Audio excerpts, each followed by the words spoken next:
کور ده، زوی مې په کور ده، کنکلی مې ده په کور کې، لوی نه لرم پې پوه شې. زه به دا شپه نه یې راخته یم،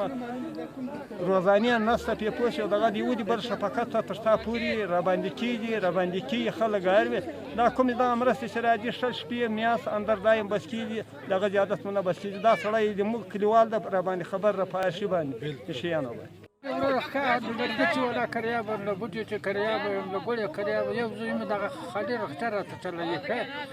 چلای مې ټول هغه ده نور نه څه نو دوه زمن مې دغه د لاندې راځي خالي زه دا زوی سره پاتې یم.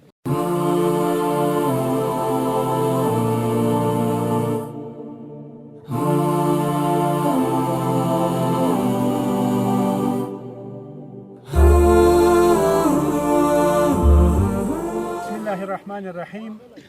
لا یکلف الله نفسا الا وسعها. د پکتیکا د یوسف خیل ولسوالۍ د بخانخیل کلي مسافرو ځوانانو او په بخانخیل کې دلته میشتو یو شمېر ځوانانو دا هڅه کړې ده چې په بهر کې پیسې سره ټولې کړي او هغه پیسې بیا دلته دوستانو ته راولېږي تر څو پورې رهبري کړي او بېوزلان چې نن سبا د ژمي په موسم کې خورا له ګڼو ستونزو سره مخامخ دي، هیڅ لوری یې بل نشته چې دوی د ژمي لپاره خوراکي مواد او د سون توکي ترلاسه کړي. نو دغو کسانو او هغه مسافرو دا مناسبه بللې ده چې دلته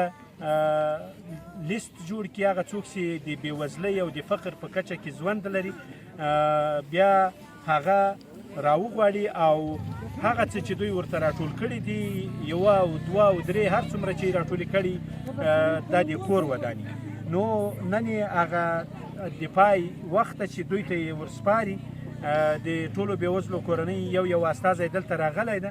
او هغه مرسته چې ځوانانو سره راټوله کړې ده هم نغدي او هم د خوراکي موادو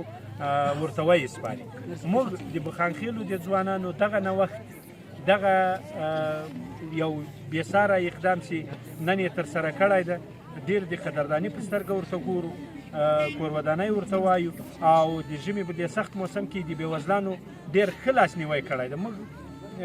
هڅه دا یې د خبریال خیریه بنسټ چې یو څوک وهڅوي تر څو پورې په خپل لاس یې د بل چا په واسطه یې تر بېوزلو هغه خپل د مال او هغه دوی چې څه دارایي لري یوه برخه بېوزلانو ته هم ورکړي. نن موږ د دوی د دې نوښت او د دې نوي کار کور ودانۍ وایو، الله د دوی ژوندي لري آباد دي. په نورو کلیوالو ځوانانو مو هم دا غږ ده چې که په بهر کې که په داخل کې وس کې پوره کېږي د خپل کلي بېوزلانو ته په همدې طریقه دې کار ته په کتو دا نوښت وکړي، دا کار ترسره کړي تر څو پورې په دې سخت موسم کې چې یخ ده خلک یو بوټی د سون لپاره نشي پیدا کولی ځان ورسوي. ليس أرجو سوى شربة من يديه الصلاة عليه والسلام عليه. تصدق مبارک رسول الله صلی الله علیه و آله و سلم فرمایي تصدقوا ولو بشق تمرتين، صدقه کوئ خیرات کوئ که څه هم نیمه د خرمایي. موږ دغه خلقو ته دغه مسافرو ته یا د ځوانانو ته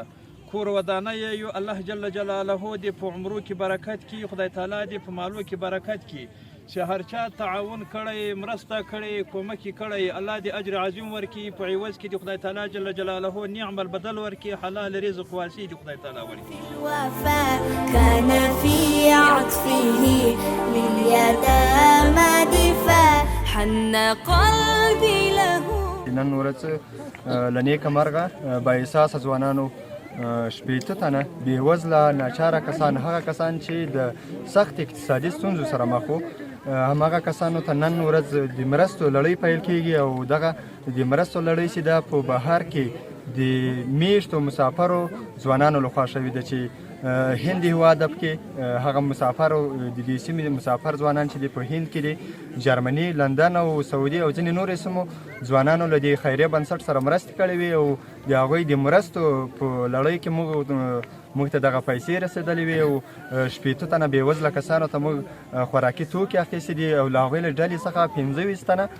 د مدرسې دیني مدرسې په شمول باندې 25 کسانو ته موږ نغدي مرستې هم لرو.